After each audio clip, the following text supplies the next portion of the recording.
এক ছোট্ট গ্রামে জন্ম নিয়েছিল টুকটুক নামের এক দুষ্টু মিষ্টি কুকুরছানা। সে খেলাধুলায় খুব পটু ছিল। আজ টুকটুকের জন্মদিন। সকালে উঠে সে দৌড়ে গেল মায়ের কাছে। মা হেসে বলল, শুভ জন্মদিন টুকটুক। টুকটুক খুশিতে লাফিয়ে উঠল। তার বন্ধু বেড়াল ঝিমু, খরগোশ ঝপঝপ আর টিয়া পাখি চুই চুই এসেছে তাকে শুভেচ্ছা জানাতে। ঝিমু বলল, আজকে আমরা একটা সারপ্রাইজও এনেছি। টুকটুক চমকে উঠল।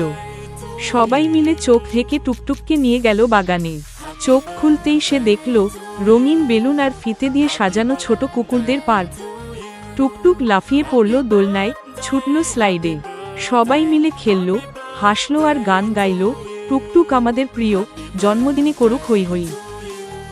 দিনের শেষে টুকটুক বলল, এটাই আমার জীবনের সবচেয়ে সুন্দর দিন। সবাই হেসে বলল, শুভ জন্মদিন টুকটুক।